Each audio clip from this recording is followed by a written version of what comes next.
بسم الله الرحمن الرحيم. الحمد لله رب العالمين، ثم الصلاة والسلام على أشرف الأنبياء والمرسلين، حبيبي إله العالمين، حبيب قلوبنا وطبيب نفوسنا، أبا القاسم المصطفى محمد،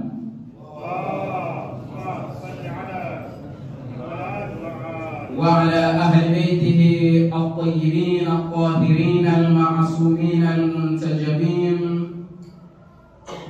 الذين أذهب الله عنهم الرجس وطهرهم تطهيرا.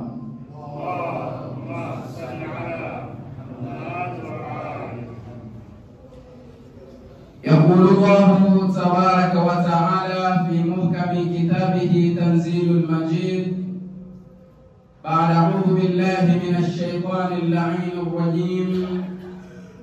بسم الله الرحمن الرحيم. يا أيها الذين آمنوا لا يسخر قوم من قوم عسى أن يكونوا خيرا منهم، ولا نساء من نساء عسى أن يكون خيرا منهن. صدق الله العلي العظيم. آمنا بالله. أوصيكم عباد الله وأوصي نفسي بتقوى الله تعالى وطاعته، فقد فاز المتقون. Ndugu zangu watukufu wa Kiislamu,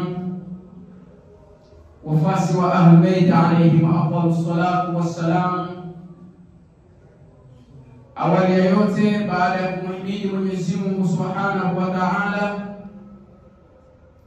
na kuzipeleka sala na amani za Mwenyezi Mungu Subhanahu wa Ta'ala kwa mtukufu wa daraja Mtume wetu Muhammad sallallahu alayhi wa alihi,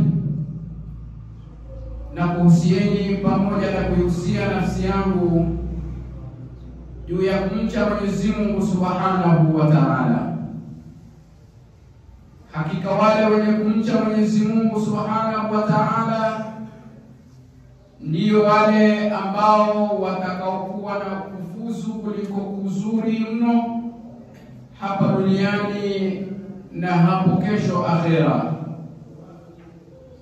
Kisha sala na amani za Mwenyezi Mungu Subhanahu wa Ta'ala zimwendee mtukufu wa daraja Bwana Mtume Muhammad sallallahu alayhi wa alihi, mtume ambaye alitumwa kwa ajili ya kutufunza namna ya kuabudu. Alitumwa kwa ajili ya kutufunza namna ya kuishi. Alitumwa kwa ajili ya yeye aje kuwa ni mwalimu wa nafsi zetu, aweze kuzitakasa, aweze kuziongoza nyoyo zetu, tuweze kufikia katika ile kamali ya insan, aweze kuwa insan, mwanadamu aweze kuwa ni mwanadamu kweli. Lakini sala na amani ziwaendee Ahlul Bait alayhim afdalus salatu wassalam, ambao ndo nguzo imara 12 baada ya Bwana Mtume sallallahu alayhi wa alihi, ambao ndio jahazi lilo imara baada ya Bwana Mtume sallallahu alayhi wa alihi, ambao ni bendera inayopepea abadal aminin baada ya Bwana Mtume sallallahu alayhi wa alihi. Mwenye kushikamana na bendera hiyo, mwenye kushikamana na taa hiyo, mwenye kushikamana na uongofu huo, atakuwa ameongoka mpaka siku ya Kiyama. Na mwenye kukhalifu uongofu ule, akakhalifu mwaka ule, akahalifu bendera ile, atakuwa ni mwenye hasara duniani na hapo kesho akhera, siku ya kiyama.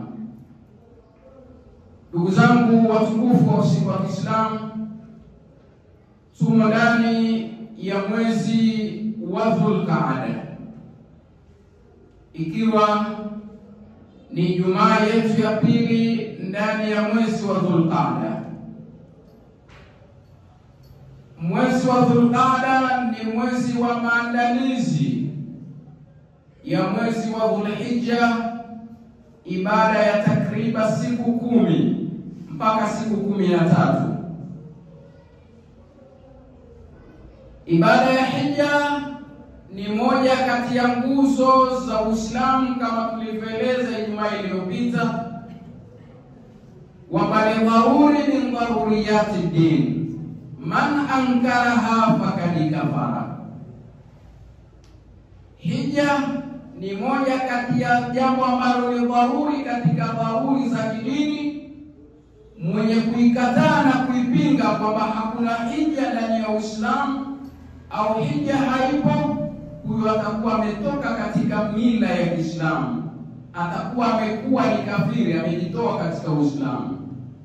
Kwa ni moja kati ya nukta muhimu na ibada muhimu katika dini tukufu ya Uislamu.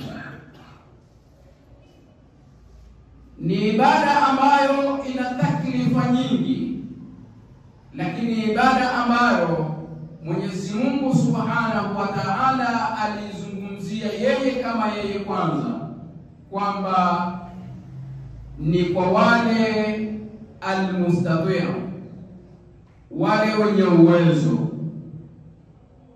wa mali, uwezo wa afya njema, uwezo wa kukata masafa ya kuelekea kule, uwezo wa kutokuwepo na vizuizi vya aina yoyote ambavyo vitamfanya mtu yule asiweze kuiendea ibada ya hija.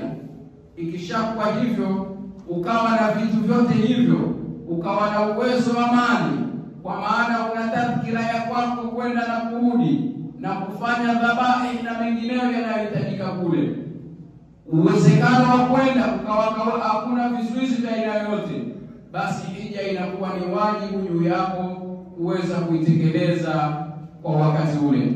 Na ni ibada ambayo imehimizwa ni mara moja katika umri wa binadamu. Mara moja tu ukifanya hija mara moja ya kutosheleza, wajibu wako unakuwa umeondoka. Sasa mwezi wa Dhulqaada ni maandalizi ya kuelekea kule. Maandalizi ya kuelekea kule, hija kama tutakapokuja kuelezea katika miezi ya Dhulhijja, ni mwezi ambao unamuelezea binadamu istidadi yake ya kimoyo na kiroho, jinsi gani amejiandaa katika tadhiya, kujitolea kwa ajili ya Mwenyezi Mungu Subhanahu wa Ta'ala, kujitolea kwa ajili ya kutekeleza manasik alizomwekea Mwenyezi Mungu Subhanahu wa Ta'ala. Dhulhijja na ibada ya hija na sikukuu ya hija ilibeba neno tadhiya, ikaitwa Eidul Adhahi au Eidul Adhiya. At-tadhahi wal adhiya lichakuwa ilinasibishwa kwa kile kichinjwa, lakini ilikuwa ni ile kujitoa muhanga, ambapo Nabiyullah Ibrahim, Nabiyullah Ismail walionyesha mbele ya Mwenyezi Mungu Subhanahu wa Ta'ala utayari wao juu ya kutekeleza kile ambacho amekisema Mwenyezi Mungu Subhanahu wa Ta'ala. Idha qada Allahu wa rasulahu, pili Mwenyezi Mungu Subhanahu wa Ta'ala na mtume wake wanapokuwa wametolea jambo, amri fulani ifanyike, hamna haja ya mtu kuanza kuweka khiari zile, unajua ingekuwa hivi hamna. Kwa ibada hii inakuandaa jinsi gani tunajitolea kwa ajili ya Mwenyezi Mungu Subhanahu wa Ta'ala. Huwezi ukafikia katika kujitolea kama katika hujailea nafsi yako, au kama nafsi yako bado haina maandalizi mazuri ya kuelekea katika tadhiya. Maandalizi mazuri ni kuilea nafsi na maradhi ambayo yanaweza yakaibadilisha nafsi ya binadamu akatoka katika ule binadamu wake akabaki kuwa ni binadamu aliovaa ngozi ya mnyama, ni simba, ni chui, ahamu shay ni mnyama yule ambaye alfaris, mnyama hatari anayewinda. Ni pale nafsi ya binadamu inapoharibiwa. Mtume sallallahu alayhi wa alihi, maimamu alayhim afdalus salatu wassalam, maulama wetu wakaandaa mbinu mbalimbali ambazo zitaweza kuilea nafsi ya binadamu aweze kubaki katika utulivu wake. Ndio maana kuna baadhi ya vitu ni halali, lakini ukafanywa kwamba hivi vitu ni makruhu kwako, kwa sababu vitaondoa ule utu na ubinadamu na ile shakhsia au ile hali ya ubinadamu na huruma ya ubinadamu katika moyo wako. Ukisoma katika fiqh, kuna biashara ambazo ni makruhu, si haramu kuzifanya, lakini makruhu sana kuendelea kudumu katika kazi zile. Ukisoma katika mathalan mtu kufanya kazi ya machinjioni, yeye kila siku ni kumwaga damu ya ng'ombe, mbuzi, kondoo, hiyo ndo kazi yake.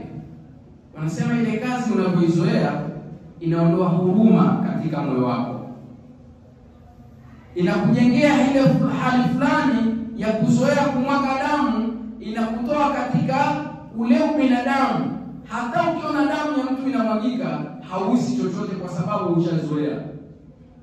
Wakasema hii kazi ni halali, lakini hutakiwi kudumu katika lile, kwa sababu kazi ya binadamu ni asfi, ni kulinda ule upole, huruma, upendo uendelee kuwepo. Ukisoma katika fiqh wanatuambia hata mathalan umefuga mnyama, mimi nyumbani kwangu nimefuga kuku, nimefuga mbuzi, wale wanyama wana tabia ya kumwangalia yule anayewatunza kila siku na wana tabia ya kumpenda. Ukitokezea kama ni kuku au ni mbuzi sehemu, atakukimbilia kwa sababu anajua huyu ni rafiki, huyu ndo ananipaga chakula. Ni makruhu yule mnyama akakuzoea wewe mwenyewe, siku nataka kumla yule mnyama, kumchinja wewe kwa mkono wako, inabidi utafute mtu mwingine ndo aje amchinje, si wewe uliozoeana. Ni kwa ajili ya nini? Kutunza ile atifa ya binadamu iendelee kubaki, huruma, upendo uendelee kuwepo katika moyo wa binadamu. Nyingine kwenye fiqh wameelezea mathalan kufanya kazi ya kuchonga majeneza, kufanya kazi ya kuuza sanda, ni moja kati ya kazi ambazo ni halali lakini zina karahia ndani mwake. Kuchonga majeneza ikipita siku 2-3 wanakuambia biashara ni mbaya. Biashara ni mbaya kwa maana gani? Watu hawafi, hatuuzi. Kwa watu kufa kwa watu ndo kazi ya biashara yake kwenda. Inaondoa ile atifa, huruma ya binadamu wako. Sasa tunapoelekea katika ibada ya hija, ibada ya tadhiya, tunahitaji maandalizi ya kuzisafisha nafsi zetu ili pale tutakapoambiwa fanya, tufanye bila kusita. Katika Ijumaa yetu iliyopita tulizungumzia katika swala moja ambayo ilikuwa tuligusia katika ile kasawatul qalbi, mtu kuwa msusuwavu wa moyo. Na baadhi ya vitu tulivyoashiria ni vitu ambavyo vinamfanya binadamu awe na moyo mgumu. Muuza majeneza atatamani ajali na watu na milipuko ya maradhi watu wape ili aendelee kuuza, kwa sababu moyo wake ushakuwa na kasaba. Sasa ile katika ile kasawatul qalb, moyo unapokufa, basi moyo ule hautosikia lolote lile, hautoweza kuwa na huruma, hautoweza kuwa na upendo, kwa sababu moyo ule ushakufa tayari. Lakini katika kitu ambacho leo tutakiashiria ni aya ya Mwenyezi Mungu Subhanahu wa Ta'ala ambayo vile vile iko katika ulezi wa nafsi. Aya inasema la yaskharu qaumun min qaumin asa an yakunu khayran minhum wala nisaa'un min nisa'in asa an yakuna khayran minhunna. Allah Subhanahu wa Ta'ala ndani ya Qur'an alituambia na kututahadharisha juu ya majivuno, juu ya kujitukuza, kujifanya wewe tayari umeshafikia katika kima na daraja la ukamilifu, kumuona mwenzako yuko chini zaidi kuliko wewe, au kumuona mwenzako amepotea zaidi, wewe uko katika haki. Ni jambo ambalo Bwana Mtume sallallahu alayhi wa alihi na Mwenyezi Mungu Subhanahu wa Ta'ala wamelikemea ndani ya Qur'an, wakituambia enyi mlioamini msifanye sukhuria, istihza baadhi yenu kwa baadhi, msidharauliane baadhi yenu kwa baadhi, tabaka fulani lisiwadharau tabaka fulani, kabila fulani lisiwadharau kabila fulani, watu fulani wasiwabeze watu fulani. Mwenyezi Mungu Subhanahu wa Ta'ala anasema asa an yakunu khayran minhum, wala yule unaombeza au wale unaowabeza wakawa ni bora kuliko wewe. Wala nisaa'un min nisa'in, wala wanawake kwa wanawake wasiwabeze wanawake wenzao, asa an yakuna khayran minhunna, huenda wale wanawake wanaobezwa na kutengwa, wale wanawake wanaonekana hawafai, wakaonekana wakawa wao ni bora kuliko wengine. Aya hii ikitaka kuweka usawa katika kuhukumu na usawa katika muamala na muashara baina yetu, kwamba katika maisha yetu ya kila siku khairul umuri awsatuha, ubora wa mambo tuyaweke kati kwa kati, ubora wa mambo yawe ni kati kwa kati, mizani yako iwe ni adilifu, ismili upande mmoja moja kwa moja, wala isinyanyuke moja kwa moja, mambo yako yaweke kati kwa kati. Maana hata Amirul Mu'minin Ali ibn Abi Talib alayhi salam au al-Imam al-Hasan, wakati anaelezea kuhusiana na matukio yaliyompata, alituambia hata ule urafiki wetu tuweke kati kwa kati, mpaka ule uadui wetu tuweke kati kwa kati. Mpende unayempenda kiasi fulani, huenda unayempenda akageuka siku moja akawa ni adui wako. Mchukie unayemchukia kiasi fulani, huenda huyo siku unayemchukia siku moja akageuka kuwa ni rafiki yako. Kwa mambo yote yawe fil mizan, yawe katika mzani ya balance mambo. Sasa Mwenyezi Mungu Subhanahu wa Ta'ala akatutahadharisheni katika kusuhuria ile kujiona umefikia katika ukamilifu wa kitu fulani, kujiona uko katika ile hali ya haki, kujiona wewe ndio wewe kuliko mwingine. Mwenyezi Mungu Subhanahu wa Ta'ala akakataa hili. Kama ni wanaume, msibezane baina yenu kwa baina yenu, huenda wale mnaowabeza wakawa ni bora kuliko nyinyi, wala wanawake wao kwa wao wasibezane, huenda wale wanaowabeza wakawa ni bora kuliko wao. Ni kwamba tupeleke mambo kati kwa kati. Bwana Mtume sallallahu alayhi wa alihi alieleza hilo katika riwaya mbalimbali ambazo alizungumzia mambo kama haya. Moja kati ya kisa kwa Bwana Mtume sallallahu alayhi wa alihi Bwana Mtume anasema kana lil madinatu aqwam lahum uyubun, anasema kulikuwa katika mji fulani kuna watu wana aibu zao fulani. Kila binadamu ana aibu.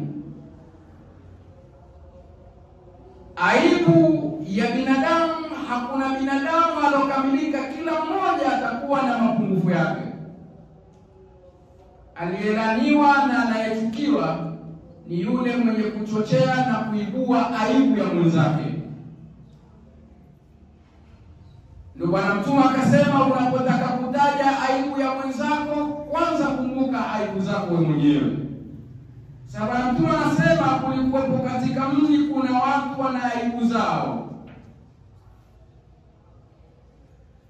Fasakatu an uyubin nas, walichokifanya wao wakanyamaza kwa kutotaja aibu za watu wengine. Famatu wala uyuba lahum inda nas, Mwenyezi Mungu Subhanahu wa Ta'ala mpaka anazichukua roho zao wakafa hali ya kuwa hawana aibu mbele za watu. Riwaya inaendelea inasema, wa kana bil madinati aqwam la uyuba lahum, lakini bila aksi kulikuwepo katika mji kuna watu hawana aibu. Fatakallamu fi uyubin nas, kwa sababu wao walijionea ni wasafi, wakawa kila wakati ni kutafuta dosari za watu. Faadhhara Allahu lahum uyuban lam yazalu ya'rifuna biha ila an matu. Mwenyezi Mungu Subhanahu wa Ta'ala kwa kitendo cha watu wale waliokuwa ni wasafi lakini wakatafuta madoa ya watu wengine, Mwenyezi Mungu Subhanahu wa Ta'ala faadhhar, akadhihirisha aibu zao kwa watu mpaka umauti unawakuta watu wale wakiwa na doa na aibu mbalimbali na mambo yao yote yamefichuka. Riwaya hii inatufunza kwamba hata kama wewe ni msafi, usipende kutafuta doa la mtu mwingine. Wewe ni mchafu, najua una aibu, lakini zistiri aibu za wenzako. Mwenyezi Mungu Subhanahu wa Ta'ala atakustiri mpaka siku ya mauti wako, mpaka siku ya kiyama. Ndugu zangu watukufu wa Kiislamu, mafunzo haya ni katika kuzilea nafsi zetu kuelekea katika yale ambayo yanatuhusu katika maisha yetu ya kila siku. Yale yanayolenga maisha yako ndiyo msingi wa maisha yako. Yale yanayomgusa mwenzako si chochote katika maisha yako. Ni aibu ndani ya dunia na ni aibu siku ya akhera. Bwana Mtume sallallahu alayhi wa ali alielezea hilo katika riwaya mbalimbali ambazo tutakuja kuzigusia insha Allah katika hotuba yetu ya pili.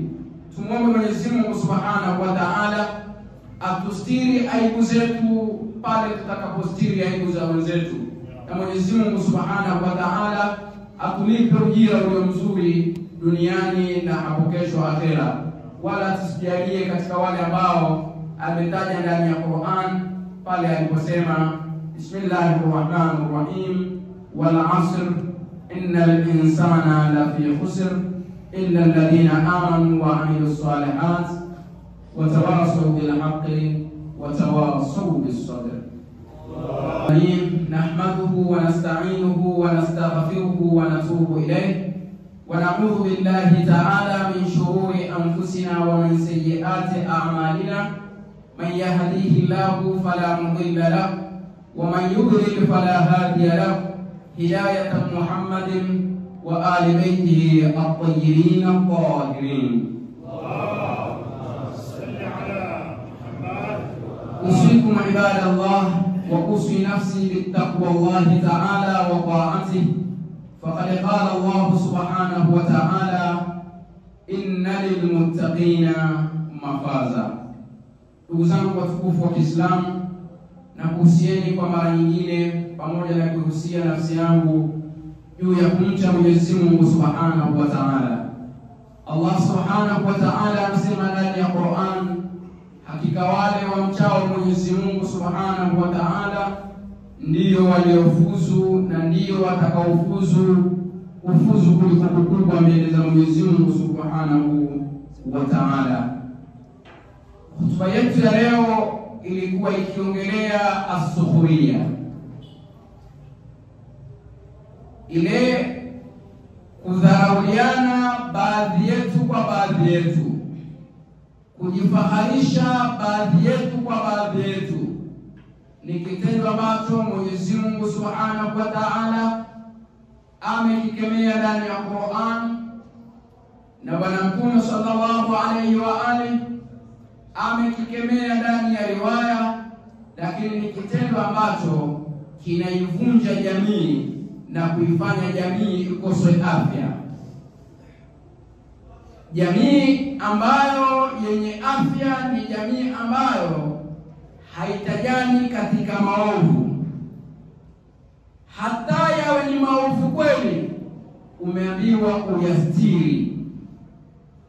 Bwana Mtume sallallahu alayhi wa alihi katika baadhi ya riwayat alituhusia juu ya kustiri maovu ya watu. Mmoja akihusia kustiri siri baina yetu, maongezi yetu tutakayoongea mtu wa faragha, wewe uwe ni mmoja kati ya yule mwenye kulinda mazungumzo ya baina yenu. Aibu za mwenzako, wewe uwe ni mmoja kati ya ghita na mfuniko mkubwa wa kufunika aibu za mwenzako. Bwana Mtume aliposema hadithukum au hadithakum bainakum amana, mazungumzo mnayozungumza baina yenu wawili au watatu yanakuwa ni amana. Amana kwa maana ipi? Amana ni chombo ambacho umekabidhiwa kwa ajili ya mtu mwingine uweze kuitekeleza na kupeleka kwa mhusika. Amana ile hairuhusiwi kupita katika mkono mwingine. Mazungumzo baina yenu mtakayoyapanga yawe ni amana, kila mmoja ayatunze, wala hatakiwi kuyasambaza na kuyaweka katika hadhara ya watu. Bwana Mtume sallallahu alayhi wa alihi akasisitiza katika hilo na akaliweka katika fungu ambalo linahitajika kila Muislamu aweze kuliishi. Sasa katika swala letu lile la kufahari, kujifaharisha, au ile swala la mmoja kundi fulani kulibeza kundi fulani, Bwana Mtume vile vile amelikemea ndani ya riwayati mbalimbali. Ziko hadithi ambazo Bwana Mtume sallallahu alayhi wa alihi alizieleza, moja kwa maswahaba zake, lakini visa vingine kwa wake zake. Bwana Mtume sallallahu alayhi wa alihi, mmoja kati ya wanawake aliowaoa alikuwa ni moja kati ya mwanamke aliyekuwa akitokana na ukoo wa Kiyahudi. Mwanamama huyu alikuwa akitokea katika ukoo ule. Sasa mmoja kati ya wakeze Bwana Mtume wawili walikuwa wakimpendelea kumfanyia istihza, kumwona huyu hafai, sisi ni bora kuliko sisi, wakiwa wanampa majina mbalimbali. Kisa kinasema walikuwa wakimpa majina, wakimwambia ya binta Yahudia, yani walikuwa hamuiti jina lake, au wakimuita ya Yahudia. Siku moja Bwana Mtume sallallahu alayhi wa ali akaingia katika mji wake, akamkuta yule mama ambaye alikuwa anafahamika kwa jina la Sofia, akiwa yule mama analia. Akamuuliza, ma yabkik? Qalat, hatani imraatani yaqulani li yahudia. Akasema, hawa wanawake wawili wananiita mimi kwamba ni Yahudi. Faqala laha, Bwana Mtume sallallahu alayhi wa alihi akamwambia mkewe Sofia, idha qalu laki dhalik, wakikwambia hivyo, faquli lahum, waambie, inna abi Haruna nabiyallahi, hakika baba yangu Harun, nyie mnaniita Yahudi, lakini Nabiyullahi Haruna baba yangu ni nabii wa Mwenyezi Mungu Subhanahu wa Ta'ala. Wa ammi Musa, na babangu ami yangu Musa alayhi salam, kalimillah, ni mjumbe wa Mwenyezi Mungu, lakini ni mmoja kati ya mitume aliyepewa sifa ya kalimillah, mzungumzaji wa Mwenyezi Mungu, anayezungumza na Mwenyezi Mungu Subhanahu wa Ta'ala. Wa zawji Muhammadin Rasulullah, lakini vile vile mume wangu ni mtume Muhammad, ni Muhammad mtume wa Mwenyezi Mungu Subhanahu wa Ta'ala. Kwa kalima tu Yahudia halina maana ukiwa kule litakutia katika unyonge na kukufanya wewe uingie katika Uyahudi au uingie katika kundi fulani.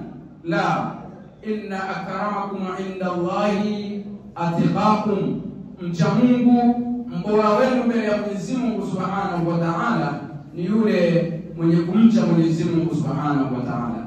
Hivyo ndugu zangu, katika haya maisha tunayoyaishi na tukielekea katika ibada ya Hija, ibada ya Tadhiya, tunahitaji maandalizi ya kuzilea nafsi zetu, kuondoa kumimi katika nafsi zetu, kuondoa ubora katika nafsi zetu, kuondoa kile ambacho unahisi wewe ni bora kuliko mwenzako, kwa sababu aya imesema, asa, huenda wale unaowadharau an yakuna khairan minhu, wakawa ni bora kuliko ninyi. Kama ni wanawake, an yakuna khairan minhunna, wakawa ni bora kuliko wao. Kwa hiyo Mwenyezi Mungu Subhanahu wa Ta'ala katika masiku haya adhim, masiku ya kuelekea katika ibada ya Hija, lakini ni masiku ambayo ni masiku ya wilada wa al-Imam Ridha alayhi salam.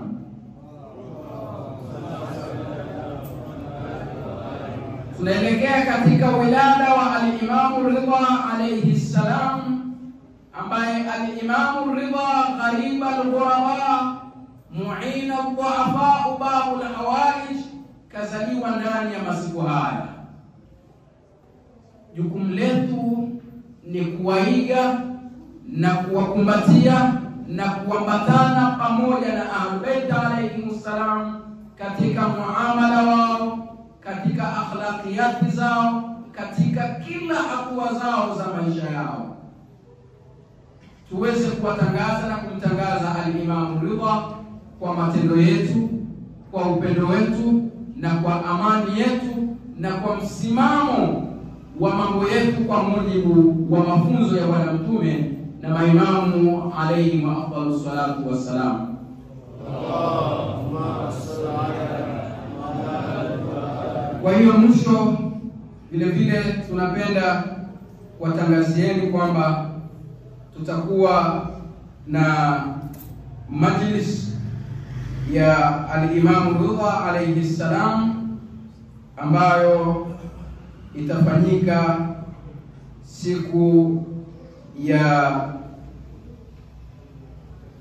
Jumapili baada ya Dhuhurain katika Masjid Zahra hapa. Kwa tunawakaribisheni wote, akina baba, akina mama, vijana na watoto wote tuweze kuhudhuria majlisi hii, kwa sababu moja kati ya kitu tulichokugusia siku ya Ijumaa iliyopita katika kile ambacho kinatoa qasawatul qalb kwa mwanadamu ni kuhudhuria majlis, kwa sababu majlisi ni ile istajibu lillahi wa lirrasuli idha da'akum lima yuhyikum. Kazi ya majlis ni kuhuisha nyoyo zetu, kuamsha fikra zetu, kuamsha nyoyo zetu, kutoa vile vikwazo vilivyokuwa katika mawani ya nyoyo zetu. Kwa insha Allah tunawakaribisheni nyote siku ya Jumapili katika majlisi hii ya wilada wa al-Imam Ridha alayhi afdalus salatu wassalam. Allahumma salli ala Muhammad. Ndani ya siku hii ya leo na ndani ya masiku yote ya mwezi wa Dhulqa'dah kuelekea Dhulhijja kumswalia Bwana Mtume sallallahu alayhi wa alihi. Hakika al-Imam as-Sadiq alayhi salam anasema kithirisheni kumswalia Bwana Mtume, kwa sababu kumswalia Bwana Mtume huondoa unafiki katika nyoyo. Bismillahirrahmanirrahim. Inna Allaha wa malaikatahu yusalluna 'alan nabi ya ayyuhalladhina amanu sallu 'alayhi wa sallimu taslima.